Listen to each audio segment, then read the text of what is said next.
Olha a gente aqui de Aê! novo. Voltamos, tudo normal. Vamos.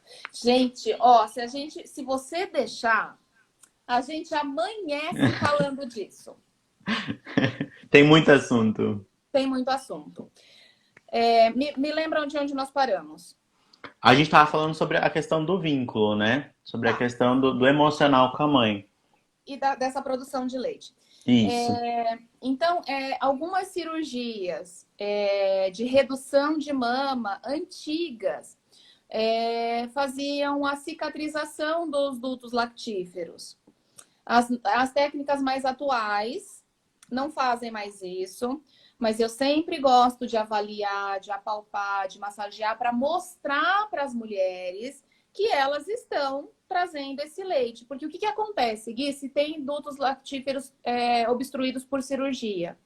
Ela produz, esse leite não tem por onde sair, isso vai inflamar, né? Porque vai ficar Uhum, parado, vai começar a fazer um processo inflamatório e vira mastite.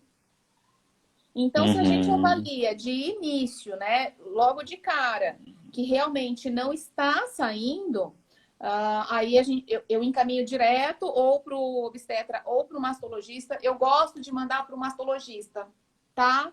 Eu acho que a gente tem especialidades específicas exatamente para que a gente não precise ficar passando de um para outro.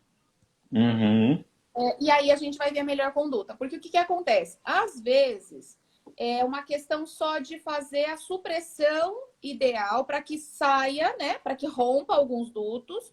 aham, E o profissional é que vai fazer, o profissional da área da cirurgia é que vai poder fazer isso de melhor forma. Vai fazer um ultrassom, enfim, vai poder aí dar um andamento melhor. E aí eu entro depois de novo. Eu já enfiei mulher dentro do carro e levei pro meu mastologista. Eu já enfiei mulher dentro do carro e levei pro ginecologista dela. Aqui a gente faz de tudo que é possível, tá? Então, Mas as então, questões fisiológicas são bem são bem pequenas, né? e dentro São da. três. Que eu tô me lembrando agora, Ah, sim, tá?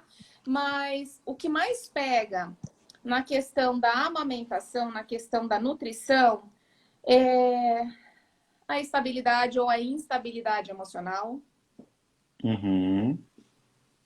a falta de poder pessoal, a falta de confiança. Oi, você quer participar também? A falta de confiança, né? Então, quando eu estou falando de às vezes ter por perto uma rede de apoio que às vezes não teve boas experiências em amamentação, é exatamente sobre isso, né? Então, alguém que está escutando o neném chorar, porque às vezes é um bebê que tem alguma patologia, né? Então, ele não está chorando só de fome, ele não está chorando só de desconforto, já foram tomadas todas as providências que seriam possíveis naquele contexto, e o bebê continua chorando, a gente precisa avaliar alguma patologia. Pode ser refluxo, pode ser uma alergia, pode ser uma dor específica, pode ser algo que aí só um médico vai ser capaz de avaliar. Uhum. Mas quando isso está acontecendo e alguém diz lá, esse neném está com fome, dá uma mamadeira. O seu leite está fraco. Gente, não existe leite fraco. Lá no início da nossa conversa, eu contei que colocou a boca no seio, papilas gustativas informam para a mucosa que levam para o cérebro a informação de que leite precisa. Gente, como é que o leite vai ser fraco? Fosse assim, as mulheres da África não conseguiriam manter os seus filhos vivos. Uhum. O que acontece? Quer dizer, então, que quando eu começo a amamentar, eu preciso comer para além da conta, eu preciso me alimentar melhor. Não, vamos lá. Primeiro que nem gestando a gente come por dois, tá, gente? Uhum. A gente come adequadamente, se alimenta adequadamente. Fernandinha vai falar aí essa semana sobre autocuidado, vai falar sobre, né, uma boa relação com a alimentação. Mas Sim. no pós-parto, nós precisamos ter uma alimentação saudável, Uhum. exceto alergia, histórico de alergia familiar e ponderação, a gente não tem motivo de excluir algum alimento da rotina dessa mulher no pós-parto para amamentação.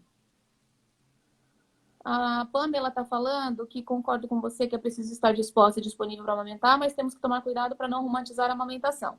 Amamentar também é um ato de responsabilidade, na minha opinião. Eu concordo. Responsabilidade social, né? E Uhum. responsabilidade com aquele bebê que a gente colocou no mundo. E é uma escolha, gente. Pelo amor de Deus, eu não estou aqui dizendo que somos ou que qualquer mulher que colocou um bebê no mundo é obrigada a amamentar. É uma escolha que precisa ser feita com amor e ponderação, primeiro consigo, depois com o bebê. Porque a pessoa mais importante no binômio mãe-bebê é a mãe. O bebê tem na mãe Sim. absolutamente tudo o que ele precisa.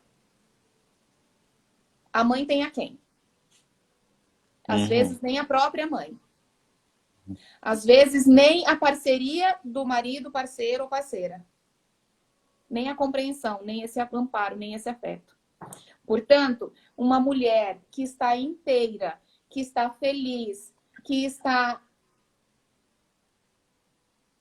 inteira, não tem outra palavra, para mim não tem outra palavra, tá? Uma mulher que está inteira, ela vai conseguir decidir se amamentar vai ser saudável ou se vai ser um custo. Então, Uhum. eu sempre pergunto, quando existe um acompanhamento muito longo, Gui, porque assim, eu chego na casa do cliente e eu espero resolver e nunca mais precisar voltar, Uhum. tá? Eu tenho um amigo que fala que eu não sei ganhar dinheiro. Ele fala, não, você tem que fazer pacote e tal. Eu tenho os pacotes. Mas quando precisa de mais de 2 visitas, o meu sistema de alerta liga, é aí que entra a terapeuta floral, Uhum. tá? Que aí já é um Porque, sinal de alerta mesmo. Se não tá claro, resolvendo.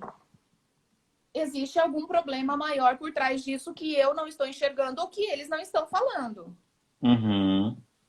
Então, precisa ser bom para todo mundo, principalmente para essa mãe.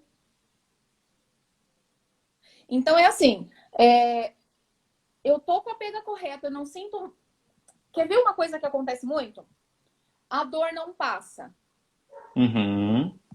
Pega bonitinha, boca perfeita, não tem freio curto, anatomicamente tudo perfeito, fisiologicamente tudo correto.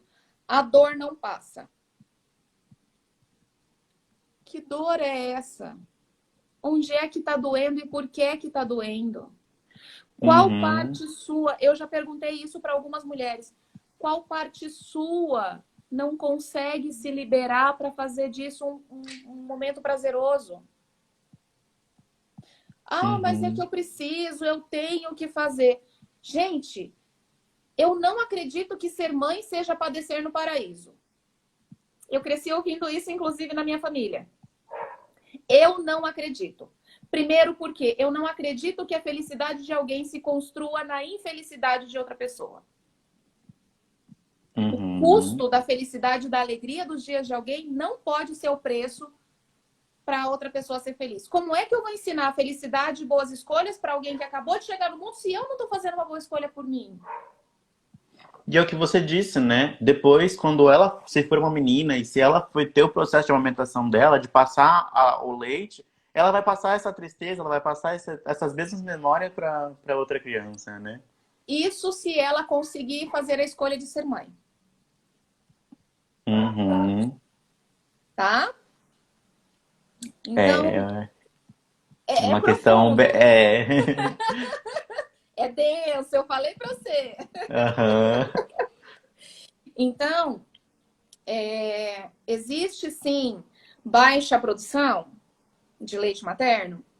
Pode existir por conta fisiológica? Pode. E aí a baixa produção ela pode acontecer pela pega incorreta, ela pode acontecer porque entrou esse bico de silicone, que é a maioria dos bicos de... Eu só tive uma cliente que teve sucesso com bico de silicone porque ela usou o bico de silicone como ferramenta para ela.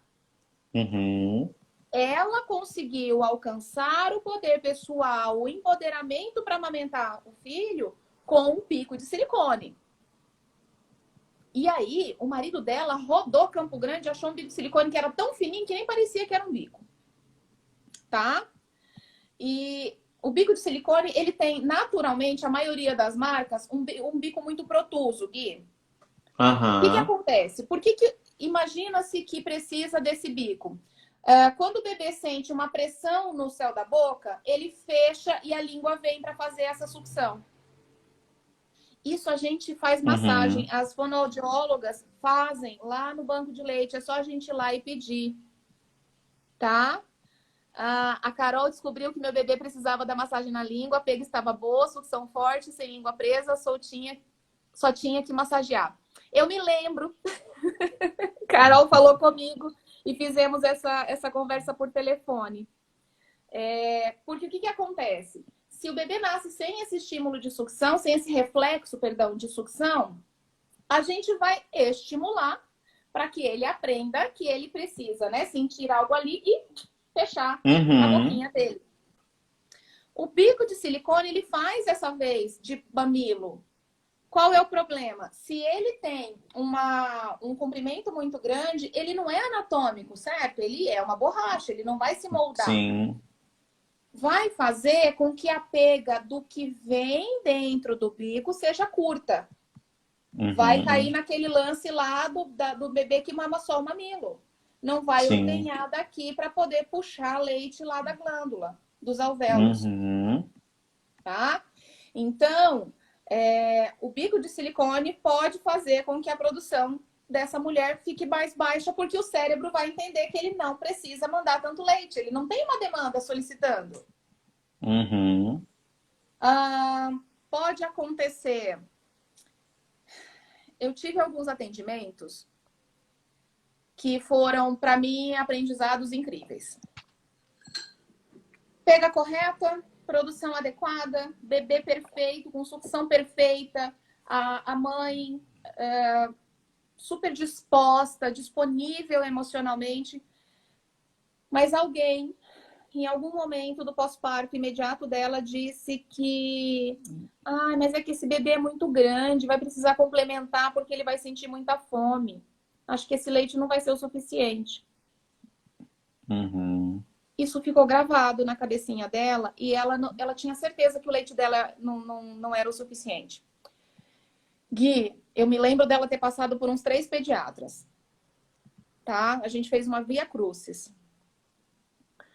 No final da primeira quinzena, que eu tava com eles, a gente teve uma conversa muito franca. Eu ela e o marido. E aí ela me contou essa história. Eu falei, Foi aí que você descobriu aonde que...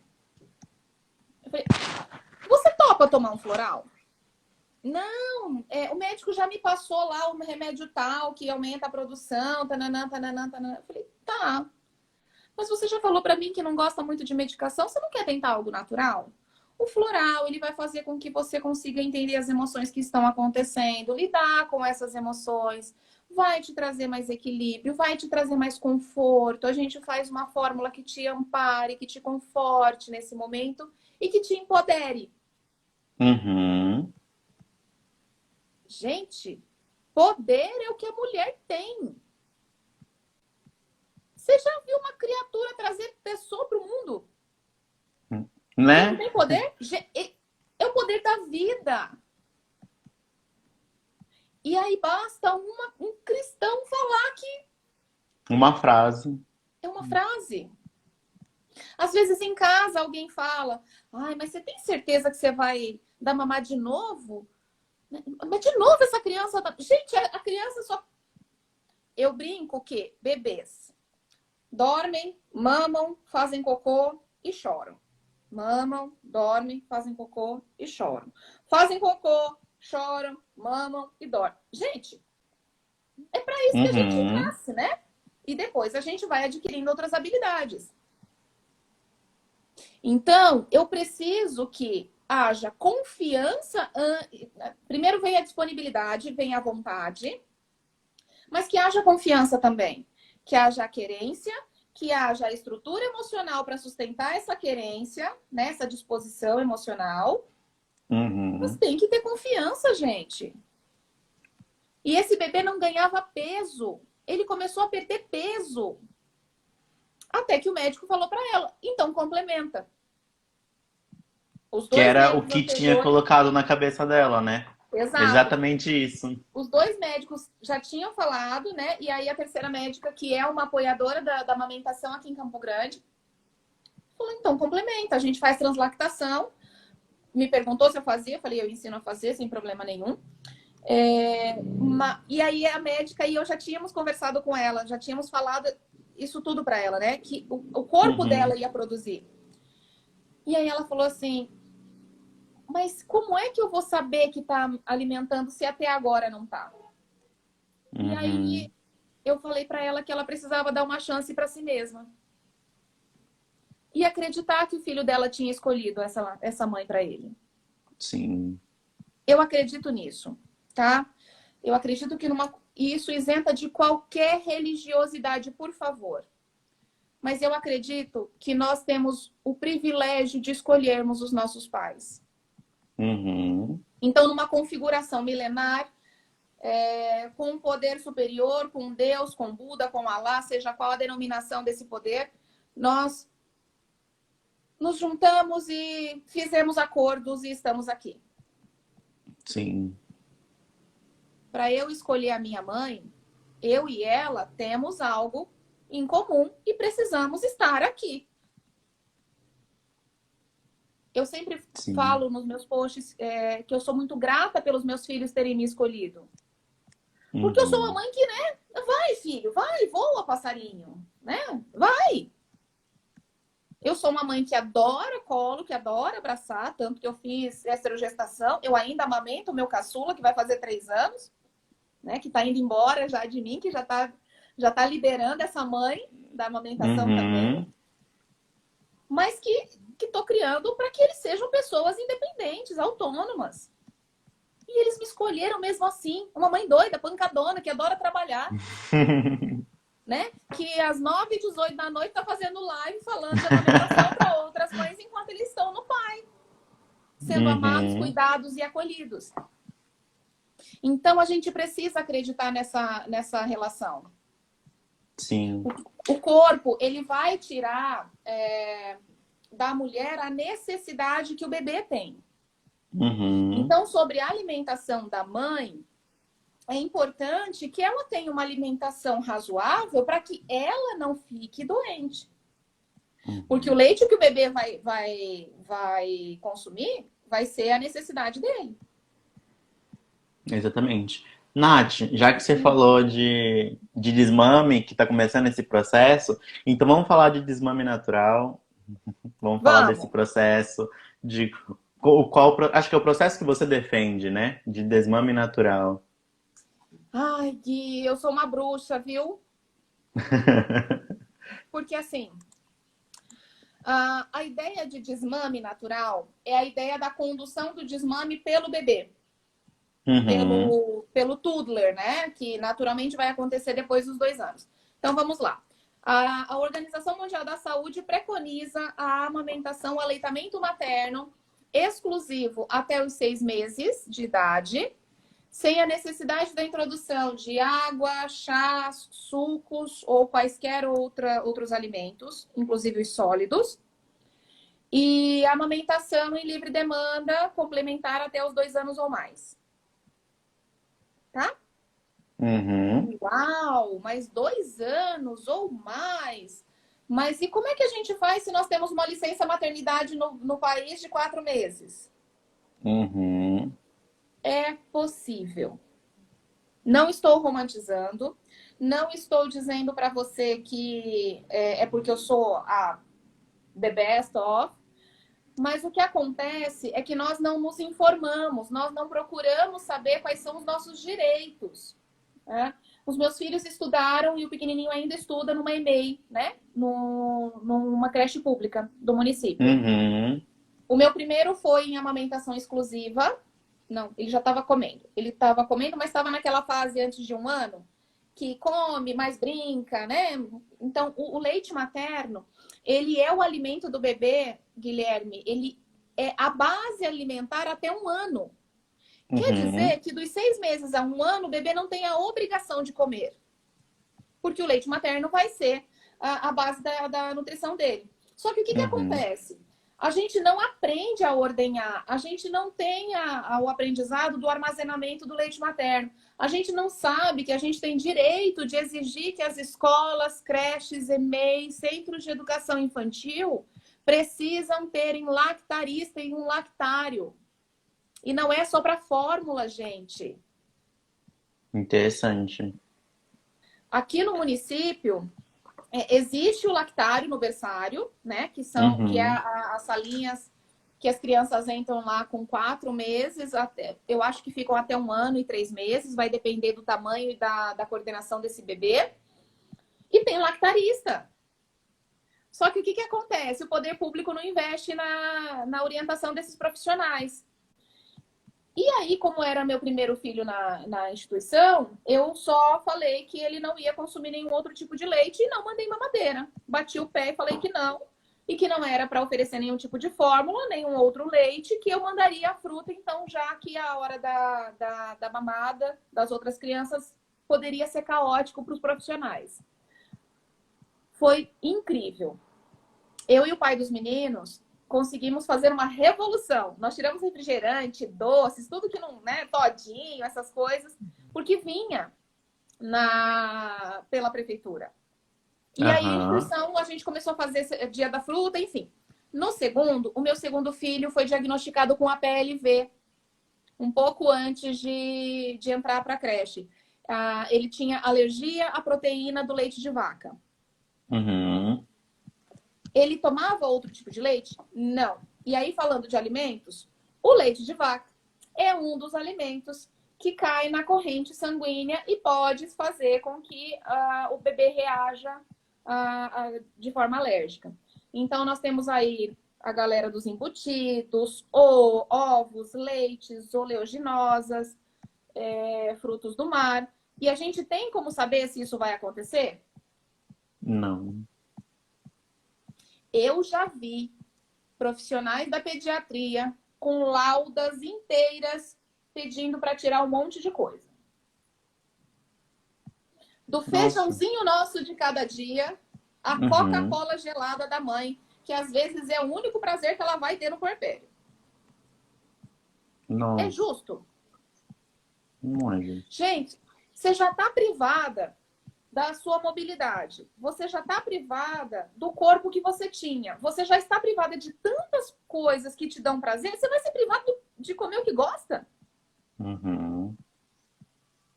Ou Então, do o que que não eu... gosta também, né? Tipo assim, só pra gente já Obrigando-se. puxar um outro assunto, é os mitos que a gente vai falar mais pra frente, das comidas que vão produzir leite, das Gente, comidas.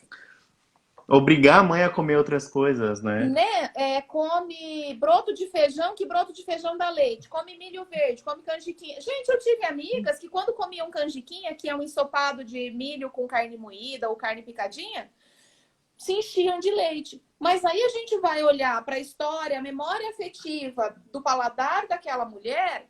Ela amava comida com caldo, ela amava a sensação de estar com aquele alimento. E vamos lá, a gente falou de vários processos da produção de leite, mas a gente não falou do processo de ejeção, que não basta só o bebê sugar, tá? Não adianta fazer produção de leite materno se essa mulher não relaxa. Uhum. Cortisol, o hormônio do estresse, pode fazer com que não haja a ejeção do leite. O neném suga, suga, suga, suga e não vem. E aí? Uhum. Como é que faz para esse neném se alimentar? Então, a gente precisa que essa mulher tenha paz de espírito e que ela tenha prazeres durante o puerpério. A vida sexual está comprometida, a mobilidade está comprometida, então ser uma mulher que tem uma vida muito ativa, como quase nenhuma de nós somos agora, né?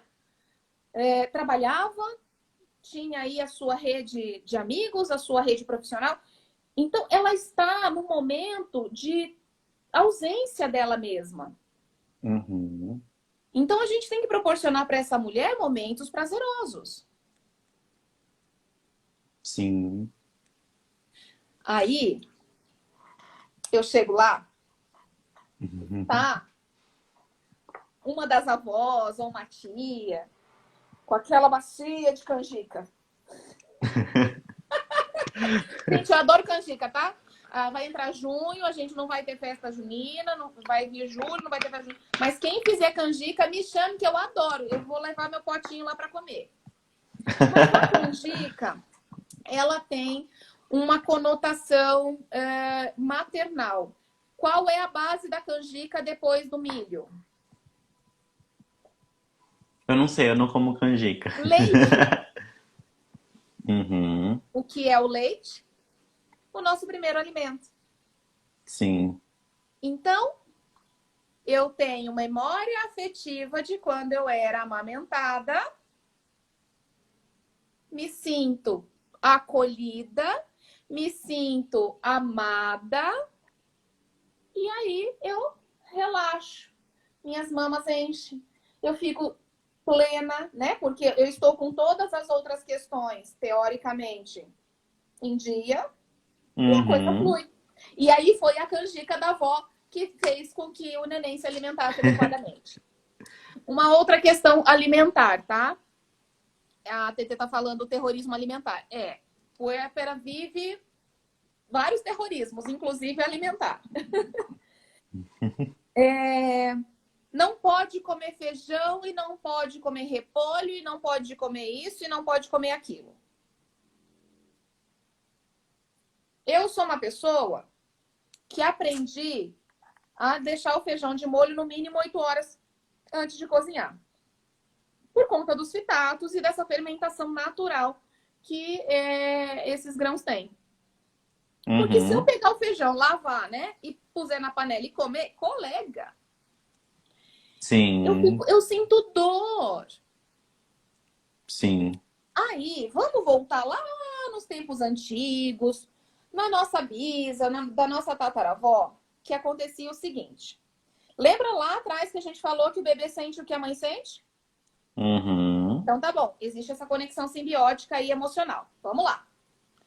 A mulher, ela foi lá e comeu esse feijão que foi feito sem deixar de molho. E ela tem naturalmente uma indisposição gástrica com esse alimento. Guilherme, você já teve gases, meu amigo? Já. É bom? Não. Como é que você fica? Você fica feliz? Não. Então tá bom. A gente fica irritado, a gente fica desconfortável, não tem posição, né? E aí, se você tá com a casa cheia de visita, porque pariu, todo mundo vem fazer visita. Você não pode soltar um punzinho inocente. Uhum. Aí a barriguinha vai fermentando, né? Vai ficando mais desconfortável, mais desconfortável, mais desconfortável. Ela vai ficar terrível emocionalmente. Sim. Aí a criança começa a chorar. Porque existe uma coisa muito interessante. Quando a gente tem ajuda no puerpério, a gente se condiciona a aceitar o que vem. Tá? Até para não ficar brigando, até para não entrar em combate, para não ter desgastes maiores. Uhum. E aí não quer reclamar, porque não quer parecer ingrata. Então aceita o que vem, come o que tem, sabe? E com muita gratidão. E é real, tá, gente? A gente fica agradecida das coisas que vem pra gente quando a gente tá com o neném novinho. Mas necessariamente não tá confortável. E não fala, não Sim. verbaliza esse desconforto. Não falou, quem é que vai sentir o desconforto emocional? O bebê. Que vai fazer o quê? Chorar. E aí tá tudo bem. Ele tá com a barriga cheia, ele tá com a fralda limpa, ele tá com a roupa trocada, ele não tá com calor, ele não tá com frio. Todas as possibilidades foram sanadas, mas ele tá chorando porque ele tá com cólica. Porque a mãe Uhum. comeu feijão, coitadinha, e ele tá com dor. Não, quem tá com cólica intestinal é ela. Dá um flagás pra coitada, tá? Então, assim, Sim. as questões alimentares, os mitos alimentares, ao invés do feijão poderia ser o leite, e aí esse bebê tá fazendo dor, tá? Intestinal, ou estar fazendo refluxo por conta de uma alergia? Pode, tá bom? Pode. Por isso que alguém precisa olhar para essa mulher e enxergá-la, Gui. Por isso que eu falo, Uhum. não faz terapia floral, mas faz um outro processo terapêutico. Gente, o terapeuta tem que estar junto, tem que estar atento ao comportamento dessa mulher. Eu sempre saio da Sim. casa dizendo para quem vai me levar no portão, anota o meu telefone. Se você perceber que está muito diferente, que ela está muito quieta ou muito esfuziante, me avisa. A gente volta aqui ou eu troco uma ideia com ela por WhatsApp. Uhum. A gente tem que olhar para essa mulher. No meu segundo bebê, eu não me toquei que eu tinha deprimido, que eu tinha feito um baby blue. A Patrícia era minha Uhum. terapeuta na época. Ela viu uma foto minha, porque eu criei um grupo para mandar as fotos do bebê, né? E eu tava deprimida. Eu tava deprimida por cansaço, eu tava deprimida porque eu queria ser a super mulher que dava conta de tudo. Uhum. Mas eu precisei que alguém olhasse para mim. Então é muito importante que a mulher esteja amparada emocionalmente. Eu brinco com os parceiros ou as parceiras que eles são os heróis no cavalo branco, sabe? Ou as heroínas no cavalo Uhum. branco. Porque é o parceiro ou a parceira que vai retirar essa mulher de uma visita, que vai dizer não para alguém que queira visitar fora de hora, que vai pedir, vai pedir licença para quem está ali, está incomodando ou atrapalhando. E que se dane se alguém achar ruim, gente. É o momento em que a gente se dá o direito de, olha, eu não quero ver ninguém. Uhum. Isso é muito importante, né? A gente tem que se respeitar, a gente tem que olhar quais são os nossos limites. Não dá para Sim. ficar agradando a todos e se desagradar. O E bebê comprometer, vai. e comprometer tudo, né? Porque aí você vai ficar num estado de estresse também, você vai ficar incomodada, vai acontecer todas essas. E aí, tudo aquilo que você planejou ou teve de expectativa e trabalhou, né, no puerpério para poder alcançar, pode ir embora por um detalhe. Uhum. Então, se a gente vai falar de preparo para amamentação, é preparo emocional, é estrutura emocional para saber o que quer fazer. A questão do desmame, Gui, ela precisa ser olhada com muito amor para a mulher.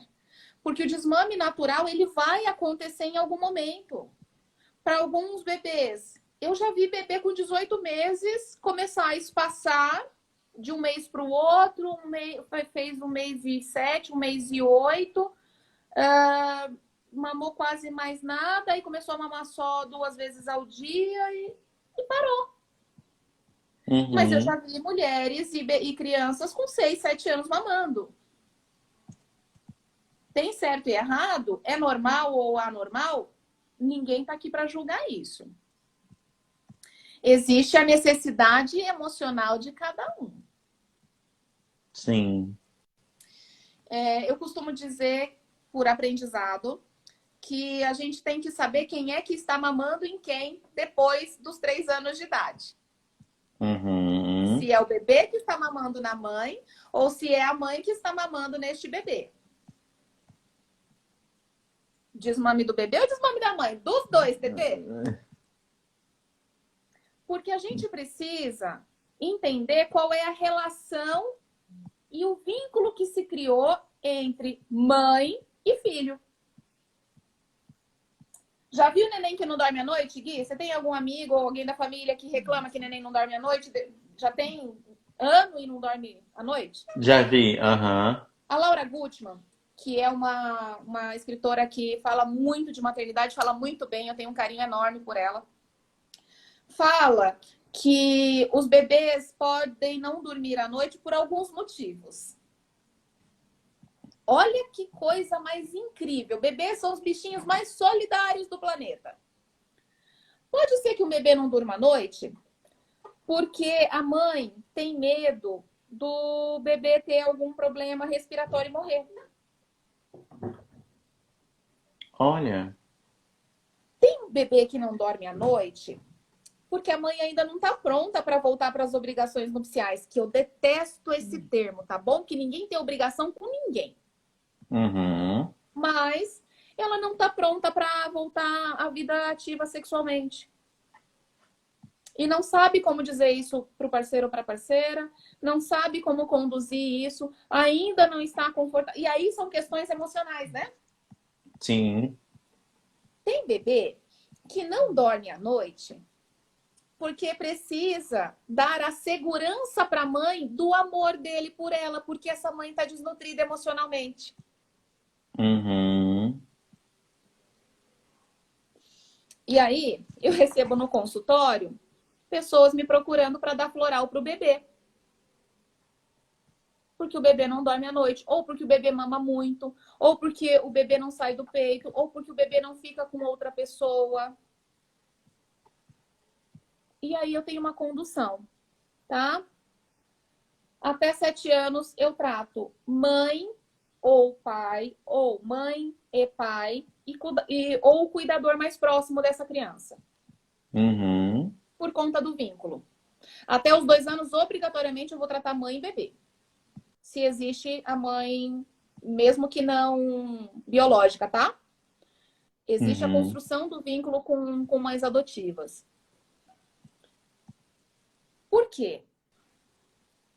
Naturalmente, as crianças, os bebês, eles não vão fazer em construções intelectuais sozinhos. Somos nós, os pais, quem ensinamos o mundo, as emoções, os medos, todo o contexto de mundo, de cultura, somos nós quem passamos para essas crianças. Sim. Portanto, o meu filho é o meu reflexo. Às vezes Uhum. eu brinco com alguns pais que chegam e falam assim, gente, fulana tá parecendo um furacão. Aí a primeira pergunta que eu faço, como é que você tá? Você tá bem? Uhum. Seu trabalho tá legal? Você tá satisfeito ou satisfeita com a vida que você tá levando? Porque às vezes o Como é? emocional dele pode estar um furacão, né? Gente, aqui em casa, eu tenho 2 crianças que sempre responderam muito bem aos meus estresses, aos meus problemas. Então, eles são os meus termômetros. Uhum. Às vezes, eu não me toquei, eu tô me achando muito bem, muito centrada, muito legal, nananana, e alguém começa a desequilibrar. Alguém começa a bater no outro, alguém começa a gritar, se jogar no chão. Aí eu tenho que dar uma parada e falar, opa, o que está acontecendo? Se eu me avalio, né? Ou se terapeuticamente eu tô legal, eu vou perguntar pro pai. E aí a gente tem que Uhum. ter intimidade com aquela pessoa que a gente escolheu. Tá junto, dividir a saga de criar e educar pessoas, porque senão a gente não vai conseguir deixar para o mundo pessoas legais. Não, Carol, preocupa não, amor. Passa lá no consultório, a gente conversa. Porque assim, gente, como é que a gente vai ensinar afeto sem ser afetuoso? Como é que eu vou ensinar calma sem saber me acalmar? Não dá. Sim. É incoerente. É incoerente. É a mesma coisa que eu chegar para um paciente no consultório e eu sou a pessoa que bate nos filhos. Vamos lá. E Uhum. dizer para os pais que, olha, vocês têm que usar disciplina positiva, comunicação. Ô, gente, se eu não faço isso, eu vou exigir que uma pessoa. Oh, Não tem como, né? não, não tem coerência. Então, tudo que eu tô falando para vocês nessa hora e 40, basicamente eu experienciei, experimentei, refiz e debulhei. E é assim que funciona. E funciona. Mas Uhum. precisa ter disponibilidade. Precisa ter a certeza de até que ponto você dá conta. Chegou no ponto. Ó, vamos lá. ser realista, né? Não esperar que vai ser tudo maravilha também, né? Eu já atendi pessoas que já estavam satisfeitas com a amamentação, viraram para mim e falaram: eu quero desmamar. Vamos lá, eu sou a favor do desmame natural. Mas se alguém chega no consultório e fala para mim: eu não quero mais amamentar porque eu não estou mais feliz, você já falou pro bebê que você não quer mais dar mamar para ele? Não. Eu falei, então fala. Ah, mas coitadinho, ele vai ficar magoado. Não, vai ficar magoado de você estar dando peito para ele de mau gosto. Uhum. E funciona. Eu não quero mais dar mamar. A mamãe está satisfeita, a mamãe já está feliz com o tempo que a gente tá mamando. Eu venho conversando com o Code desde os 2 anos e meio. Eu estava pronta para desmamar já com 2 anos e 6 meses, 2 anos e 7 meses. Mas, ai, é tão gostoso, mas também é tão mais simples nas doenças, gente. Tá? A Teta tá falando que funciona falar com o bebê. Funciona, né, Tereza? Tereza fez um desmame natural com o filho dela que foi lindo. Lindo de se ver. Porque a gente precisa ser honestos, primeiro conosco e depois com eles. E o Uhum. verbalizar, que é o princípio terapêutico, né? A fala Sim. estrutura o pensamento. Quando eu me ouço, eu consigo me compreender. Então, falar que eu estou me sentindo de determinada forma e de forma segura, de forma honesta, sabe? Direta, vai trazer para aquele cérebro em construção a compreensão. Uhum. Pode não entender intelectualmente, tá? Pode não alcançar intelectualmente. Mas minha mãe tá falando uma coisa para mim, eu posso ficar segura então. Porque a mãe não é o centro de equilíbrio, não é o ponto de equilíbrio do bebê, da criança. Se Sim. o meu ponto de equilíbrio está com medo, eu vou morrer. Se o meu ponto de equilíbrio está desequilibrado, ferrou-se. O pivô Uhum. sumiu. Então, se eu ouço da minha mãe e se eu sinto na minha mãe estrutura, gente, eu vou ser a pessoa mais confiante no mundo. E ela pode fazer Uhum. o que ela quiser, ela pode decidir e escolher o que ela quiser, que eu vou me dar super bem. Porque o mundo é benevolente. Eu acredito na benevolência do mundo porque a minha mãe me ensinou assim. Uhum. Nath, você está falando aí 1h40, mas você não falou até agora das mulheres que não puderam amamentar. Quer dizer que essas mulheres, essas crianças aí vão ser criaturas jogadas às traças? Não. Seio não é só alimento físico. Também é nutrição afetiva. Mas ele precisa ser saudável.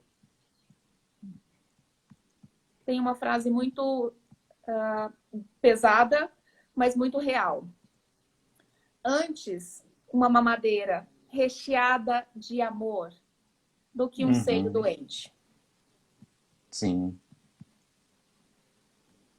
Então, a escolha de amamentar é de cada um. A escolha de continuar amamentando também. Não é o obstetra, não é o parceiro ou a parceira, não é o trabalho que pode conduzir esse desmame, que deve conduzir esse desmame.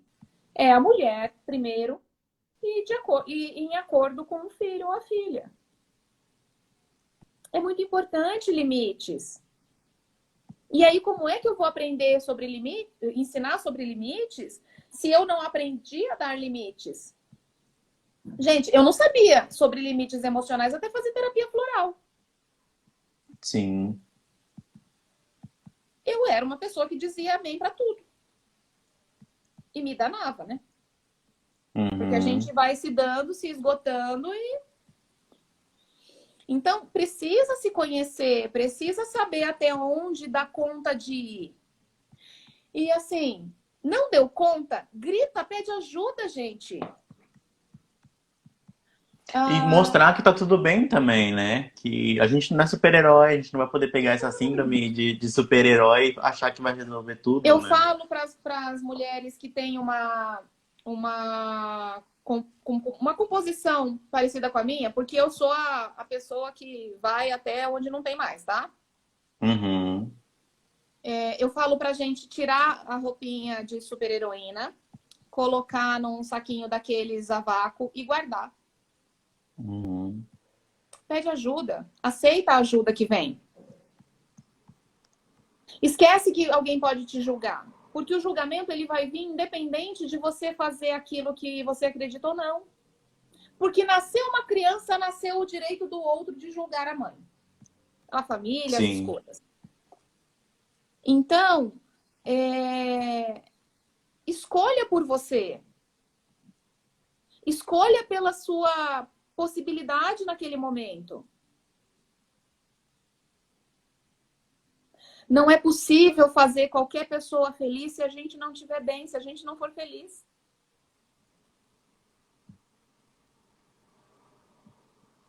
Às vezes, alguns casais, eu faço um trabalho de concepção consciente e às vezes alguns casais que chegam no consultório, né, eu pergunto, tá, mas por que vocês querem engravidar? Uhum. Aí, assim, primeiro vem, né, porque a gente se ama, porque a gente quer construir uma família, nananana. Há ainda os casais, né, que algum dos parceiros tá lá e fala assim, é porque, poxa, tá na hora, né? A gente já tá casado há tanto tempo, as pessoas estão cobrando. Opa, mas você quer? Vocês dois querem? Vocês estão na vibe de trazer uma pessoa para o mundo, de criar, de educar, de construir? Mas é que é natural, né, Nath? A gente namorou, noivou, casou, agora tem que ter filho. Não, ninguém tem que nada, gente. Ninguém tem que ter filhos. Ninguém tem que parir naturalmente porque é o correto, é o melhor para o bebê. Ninguém tem que marcar a cesárea porque o neném está sentado. Se não quiser, tem que procurar sim uma equipe, se for este o sonho, este o desejo genuíno. Ninguém tem que amamentar o seio. Ninguém tem que comprar uma mamadeira Mega Blaster se escolheu não amamentar. Ninguém tem que nada. A gente só tem que aquilo que nos faz feliz. Aquilo que nos traz satisfação. Mesmo que pareça uma escolha egoísta. Sim. É o nosso respeito, né? Acho que a gente estava falando quando a gente começa a estudar terapia floral, quando a gente faz um tratamento com. Não com a terapia floral, mas com terapias que buscam o nosso autoconhecimento, né? Que buscam a gente se aprofundar no nosso próprio respeito. A gente começa a delimitar esse respeito, a gente começa a delimitar esse campo de tipo assim, olha, até aqui é uma opinião minha e até aqui eu não quero mais, até aqui eu não quero que você invada. E tá ótimo, tá tudo bem fazer isso, né? Mas você tinha falado que você ia fazer desse jeito e agora você está mudando de ideia? Tô. Uhum. Mudei. Mas por quê? Agora Porque faz mais sim, sentido para mim. E tudo porque certo. sim, né? Acho que porque sim também, não precisa dar Não justificativa tem que para dar os outros, justificativa. né? Gente, a gente não tem que explicar nada para ninguém, tá bom? Temos que assumir as nossas responsabilidades daquilo que escolhemos. Eu sempre falo isso. A escolha é Aham. livre, a consequência é certa. Exatamente. É isso que eu ia falar. Eu gosto de uma frase que fala muito bem isso. As escolhas são sempre suas. E as consequências é você que vai ter que arcar com isso. E Sempre. tudo As bem. escolhas e as consequências. O meu namorado, Né? ele fala assim pra mim. Às vezes eu escuto você conversando com alguém e você fala, mas tá tudo bem acontecer. Gente, é porque realmente está tudo bem quando a gente faz a escolha. Uhum. Quando eu estou ciente do meu papel na minha vida, da minha estrutura, ei, ninguém me deixa triste. Sim. Ninguém é capaz de me fazer sofrer. Porque quando eu dou para o outro a obrigação de me fazer feliz, eu dou para ele o direito de me fazer infeliz. Uhum. E o nosso papel Com de filhos é a terapeuta mesma coisa. também. E o nosso papel de terapeuta também não é de julgar ninguém, né? A gente não pode falar, ó, tá certo, Não, ó, tá errado. A gente não tem não. esse. esse papel. Eu tenho uma amiga que virou amiga depois do trabalho com amamentação. E para ela é muito difícil lidar com a escolha das mulheres que não querem amamentar. Uhum. Ou que não dão conta de amamentar, ou que não tem essa vibe, entendeu? E eu sempre falo para ela, a escolha é de cada um. Ah, mas não é o melhor para o bebê? Tá, mas esse filho também escolheu essa mãe. Sabia dessa debilidade da mãe. E Uhum. mesmo assim aceitou vir. Ah, mas eu fico com dó do neném. Eu falo para as mães uma coisa, Gui, a gente não pontuou sobre isso. Não tenham pena dos bebês. Coitadinho, tá chorando. Coitadinho, coitadinho, coitadinho. Quem fala muito isso é vó, tá? Vó Uhum. chama muito neném de coitadinho. Ai, que dó. Ai, meu Deus. Não, não tenham pena. Lembra que é ser humano? Sim. Ah, gente, é falta de respeito ter pena das pessoas. É não acreditar na potência. Uhum. Não tenham medo de segurar os seus filhos, pais. A gente Mães, eles não agora quebram. agora está num movimento muito grande também da participação do pai, né? O exercício Em- da paternidade é imprescindível. Imprescindível para a Uhum. construção de um masculino saudável, né, na memória afetiva dessa criança. Sim. Eu posso dizer que eu tive a sorte de ter um parceiro na criação das crianças, de ter um parceiro na criação das crianças que se dispôs a paternar. A relação Uhum. sexoafetiva acabou, a relação romântica acabou, mas ele está aí fazendo a função dele. Coitado, até acho que é porque eu obrigo, coitado. Eu não tenho muita opção. Brincadeiras à parte, existe um movimento masculino de se fazer presente na vida dos filhos, desde a gestação, no momento do parto, né? E de apoio à mãe também, né? De apoio às decisões dessa mulher, gente. Porque vamos lá, para amamentar exclusivo até 6, 7 meses, porque introdução alimentar é um outro assunto que dá pano para manga, tá, Gui? Aham. Não é fácil, é uma doação, a gente acorda de madrugada. Gente, é importante a amamentação à noite. Aquela mamadeira maravilhosa da madrugada que algumas pessoas falam para dar para a criança dormir a noite inteira, pode acabar com a produção de leite. É na madrugada que a gente faz o pico de produção de prolactina. Então, a mamada da madrugada vai regular a produção do dia inteiro. Tá? Uhum. Então, essa doação à amamentação, à maternidade, ela precisa de parceria. Ela precisa de amparo. Gente, eu me lembro, Gui, de às vezes estar tão cansada, mas tão cansada, de virar para o pai dos meninos e falar assim, pelo amor de Deus, eu não consigo mais. E ele pegar e colocar aqui, às vezes não dormir, porque também, né, fica com medo. E eu desmaiar do outro lado. As crianças um Uhum. pouquinho maiores, ele pegava as crianças e saía para eu descansar um pouco, para eu dormir até mais tarde no domingo. A gente fazia rodízio de fim de semana, era mó engraçado. A gente fazia rodízio de fim de semana. Mas para isso, a gente precisa estar consciente do tipo de parceria que está fazendo no casamento também. Ou na Sim. escolha da pessoa com quem a gente vai procriar, gente. Não dá para casar com alguém que tem um comportamento que é diferente daquilo que a gente considera que seja bacana, e aí, quando tem uma criança na jogada, a gente esperar que essa pessoa mude da água para o vinho. Sim.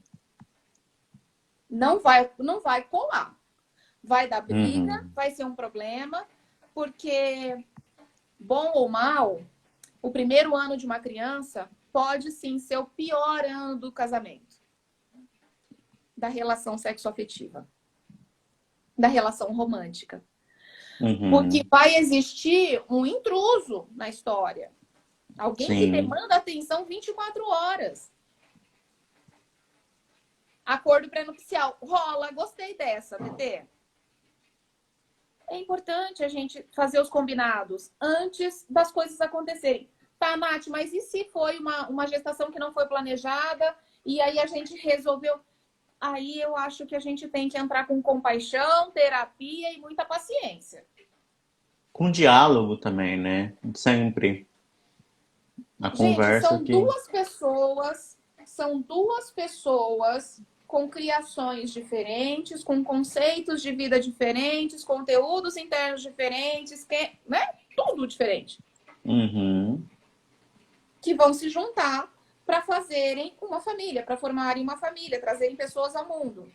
Se não houver o mínimo de parceria, o mínimo de respeito, isso não vai funcionar. Porque a criança, em algum momento, ela vai perceber a diferença de um para o outro. Que um fala A e o outro fala B. A criança é um trem Uhum. esperto, menino. Não é só solidário, não. É inteligente, é mais esperto que a gente. Porque o que eles percebem energeticamente é muito antes do que a gente. Uhum. Gente, nós temos só 3 minutos. O que está faltando aí? Ah, acho que a gente já abordou tudo, né? Acho que a gente falou de um monte de coisa. Tá. Tem uma pessoa que É... veio no meu privado do WhatsApp e me perguntou se existe floral para o desmame e uma outra que perguntou se existe floral para aumentar a produção de leite. Primeiro, para Tá. aumentar a produção de leite. Gente, para ter produção de leite, a gente precisa de sucção, confiança, paz de espírito, disponibilidade, boa alimentação e algumas horas de sono. Para desmame, a gente precisa trabalhar terapeuticamente isso, se for um caso em que há dúvida da mãe pelo desmame, se existe uma pressão social para que ela continue.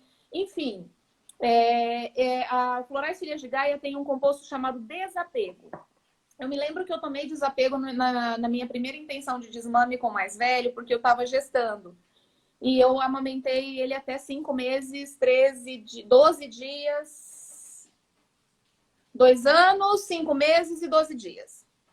E foi o desapego para mim e para ele que trouxe mais facilidade em desvencilhar, tá? Uhum. Então, existem compostos, mas assim, a gente precisa avaliar quais são as questões, a gente precisa entender quais são os meandres dessa relação. Vamos ressaltar que a terapia floral, ela é individual, né? Então, cada um com cada casinho, cada caso a gente vai olhar de uma maneira muito especial para aquilo, né? Então, a gente precisa olhar indivíduo por indivíduo, familiar por familiar nesse núcleo, para conseguir entender o que é que está acontecendo. Tá Uhum. bom? Nath, 2 minutos para acabar. Quero agradecer pela presença. Eu adorei a nossa conversa. A gente falou sobre muita coisa. Aprendi muito. Momentos em que, não sei se transpareceu, mas eu fiquei muito emocionado com a nossa conversa também. A gente tinha conversado com isso no privado, né? Que é uma questão que toca muito. Mas eu estou muito agradecido. Eu estou muito feliz com a participação. Quero agradecer a tua presente aqui na live também. Muito importante Gratidão saber pelo para convite. desmame. A questão... Não é importante a gente olhar caso por caso. Não dá para a gente Minha fazer câmera. algo específico, tá? Tem que ser específico para cada caso. Gratidão a todos que estiveram aqui com a gente. Quem precisar de alguma coisa, me chama o Gui, a gente tá aí para vocês.